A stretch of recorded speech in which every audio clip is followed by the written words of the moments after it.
The truth is brutal, but it will set you free. No one cares. Not about your sleepless nights. Not about your silent battles.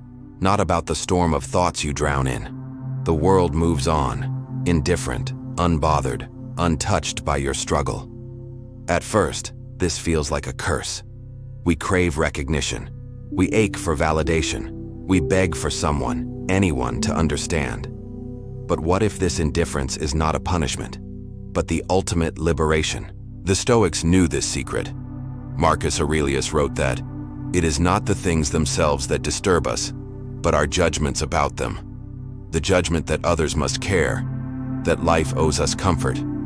These are the chains that keep us weak. Once shattered, you stand unshakable. When you accept the world's indifference, you stop performing. You stop waiting. You stop living for applause. And in that silence, you discover something terrifying and beautiful. Your life is yours alone. Your strength is not given. It is built. This is not a soft philosophy. It is a call to arms for the soul. 7 laws, 7 revelations, each one stripping away illusion until nothing remains but power, clarity, and unshakable courage. Indifference is the truth of the world. The universe does not weep for you. It does not pause for your heartbreak, nor bend for your frustration. The stars don't rearrange when you fail, and the sun doesn't rise slower because you're tired. The world is indifferent, and that is its greatest gift. Most people waste their lives fighting this truth. They beg for sympathy, expecting the world to care. But the Stoics knew, this expectation is poison. Epictetus taught, don't demand that things happen as you wish, but wish them to happen as they do happen, and you will go on well. The moment you accept reality as it is, not as you want it to be, you reclaim control over your mind. Indifference strips away illusion. It means no audience is watching, no jury is keeping score, which means you are free. Free to rise, free to fall, free to shape yourself without the burden of external approval. Anxiety withers when you stop imagining an invisible crowd judging your every move.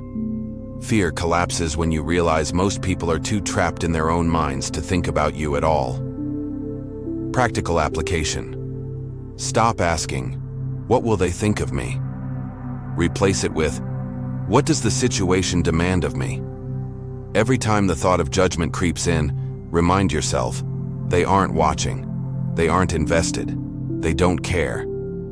And that's your edge. Because when you stop demanding the world's attention, you gain focus. When you stop chasing validation, you gain freedom. When you stop expecting care, you find strength. The first law of courage is brutal clarity. The world is indifferent, but your response is everything. The burden is yours alone. Stop waiting for rescue. No one is coming to save you. Not your friends, not your family, not the government, not some cosmic stroke of luck. The burden of your life rests squarely on your shoulders, and the sooner you accept it, the stronger you become. We are conditioned to wait. Wait for a better boss, a better partner, a better season of life. We cling to the fantasy that someone will swoop in with answers, that rescue is around the corner. But Marcus Aurelius cut through the illusion. You have power over your mind, not outside events. Realize this, and you will find strength. This is the essence of responsibility. You are not owed relief. You are not guaranteed a handout. The pain, the fear, the uncertainty, that's yours to face. And paradoxically, when you stop expecting rescue, you unlock a raw, unshakable courage. Because in that moment you understand, if it is to be, it is up to me. Think of the soldier in the field. No cavalry is coming. He has only his training, his will, his grit. That's you. Every time you silence your excuses, every time you stand tall instead of waiting for help, you are reforging the steel of your soul. Practical command. The next time you catch yourself thinking, why won't anyone help me? Flip it. Say, no one is coming. It's mine to carry. Feel the weight. Shoulder it willingly. That shift alone is liberation. The second law of Stoic courage is stark and uncompromising. Stop waiting for rescue. You are the rescue. Words mean nothing, only deeds count. Talk is the currency of the weak. Declarations, promises, excuses, they echo in the air and vanish like smoke. Action is the only language reality understands. The Stoics knew this. The world doesn't bend to what you say, it bends to what you do. Marcus Aurelius didn't fill his meditations with empty boasts. He wrote reminders to act. Waste no more time arguing what a good man should be. Be one. That is the challenge. You can read books, quote wisdom, even recite Marcus by heart. But until you take action in the face of fear, it's all noise. Overthinking thrives in silence, in the gap between intention and execution. You tell yourself you'll start tomorrow, but tomorrow never comes. Paralysis grows fat on delay. Courage, on the other hand, feeds only on action. That step forward, small, ugly, imperfect, kills fear faster than any speech ever could. Think of a drowning man. He doesn't need words of encouragement. He needs the will to thrash, to claw, to fight for breath. That's life. The storm won't wait for you to finish planning. It demands movement. The next time you hesitate, stop thinking and act. Send the message. Lift the weight. Walk into the room. Let deeds, not words, define you. The third law of Stoic power is merciless but liberating. Your actions are the only proof of your strength. Everything else is theater. Accept death, and fear dies with it. At the root of every hesitation, every anxious thought, every ounce of cowardice, lurks one truth: the fear of death. Strip away the excuses and you'll see it. The fear of failure is just the fear of dying in reputation. The fear of rejection is the death of ego. The fear of risk is the death of comfort. But death, whether symbolic or final, is inevitable. The Stoics faced it head on. Marcus Aurelius wrote, "You could leave life right now. Let that determine what you do, say, and think." Not to depress himself, but to sharpen his edge. To remember that mortality isn't an enemy. It's the compass that points you to what matters. When you accept death, you stop clinging. Fear has nothing left to grip. You begin to live, not in theory, but in raw reality. Because every decision becomes urgent, every action meaningful. The petty arguments, the endless ruminations, the overthinking, they all burn away when you stare into the truth that time is slipping through your fingers. Face your mortality daily. Journal it. Speak it aloud. Imagine the last breath. Then ask, if today were the end, would I still hesitate? Or would I act? The fourth law is brutal, but it will free you. Once you accept death, no one and nothing can hold fear over you again. Discipline, strength through self-mastery. Weak men are ruled by impulse. Strong men rule themselves. That is the law. Discipline is not chains, it is liberation. The man who cannot say no to his desires is a slave. He may look free, but every craving, every distraction, every cheap pleasure owns him. The Stoics knew this. Epictetus taught, "No man is free who is not master of himself." Self-mastery is the highest throne, the empire within the empire. Think of it. When chaos strikes, who stands tall? The man trained in discipline. The one who has starved his impulses, practiced restraint, prepared his mind to act on reason, not on fear, not on hunger, not on lust. Discipline sharpens you into a weapon the world cannot bend. Modern men lose themselves in dopamine, scrolls, screens, endless noise. But discipline cuts through. Waking early when the body begs to stay down. Speaking truth when the cowardice of silence tempts you. Choosing pain now for strength later. Discipline is not punishment. It is power. Choose one area: sleep, diet, speech, work. Take control ruthlessly. Train yourself like a soldier of the mind. Discipline in one domain breeds strength in all others. The fifth law is non-negotiable.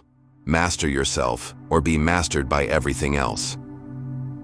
Purpose, courage through duty and legacy. A man without purpose is already dead. He just hasn't realized it yet. Drift long enough without direction, and the storms of life will rip you apart. But the Stoics knew, duty anchors the soul. Legacy fuels the fire. Marcus Aurelius reminded himself daily, waste no more time arguing about what a good man should be. Be one. Purpose is not found in comfort, but in responsibility. To carry weight willingly, to shoulder burdens others drop, that is where real courage is born. The coward asks, "What will I get?" The Stoic asks, "What is required of me?" Look at the battlefield of modern life. Families fractured, men lost in distraction, leaders collapsing under the weight of their own appetites. This is what happens when duty is abandoned. You are not here to be entertained. You are here to stand guard over your family, your craft, your soul. Legacy is not about monuments. It's about whether your actions echo when you are gone. Define your duty. Write it. Burn it into your mind. Live by it daily. Let it be the compass when fear whispers and chaos surrounds you. The sixth law is this: purpose transforms suffering into strength, and duty turns mortal men into legends. Endurance, standing firm when all else falls. The storms will come, the betrayals, the nights where sleep won to arrive because every voice of doubt in your skull is screaming at once. The world will strip you of illusions, break your plans, mock your hopes. And yet, this is where Stoicism delivers its final law: endurance. The refusal to fall, even when everything else does. Marcus Aurelius wrote, "If you are distressed by anything external, the pain is not due to the thing itself, but to your estimate of it, and this you have the power to revoke at any moment." He knew Rome itself could collapse, but the citadel of the mind must remain unshaken. Endurance is not passive. It is the fire that refuses to go out when all the winds of the world howl against it. It is not waiting for rescue. It is choosing to suffer and still move forward, to be knocked to your knees but not broken. In a culture that worships comfort, your endurance is rebellion. When others give in to despair, you will outlast them. Not because life spares you, but because you trained yourself to stand while they collapsed. Remember this: no one cares if you endure, but you will know, and that knowledge will make you untouchable. Stand firm when all else falls, because the empire of your mind cannot be conquered. The world will not applaud you for mastering yourself. It will not write songs about your discipline, nor whisper your name when you choose endurance over surrender. The truth is harsher. Most won't notice. Most won't care. And that is your liberation. Because when you stop needing the world's approval, you become unstoppable. Marcus Aurelius walked through plague, betrayal, and war. Epictetus endured slavery and exile. Seneca wrote by candlelight, knowing death waited at Nero's command. None of them were spared. None of them begged for pity. They built fortresses of the mind, citadels untouched by chaos, free from the poison of other people's indifference. And now it is your turn. You've heard the laws: indifference, burden, deeds, death, discipline, purpose, endurance. These are not theories, they are weapons. Tools for a life that refuses to bow, even when the earth itself shifts beneath you. So here is the final challenge. Will you live like the world owes you care? Or will you rise knowing no one is coming to save you? If you choose the second path, you've already begun building your empire within. Subscribe to Timeless Stoic Mind. The war for your inner citadel has already begun.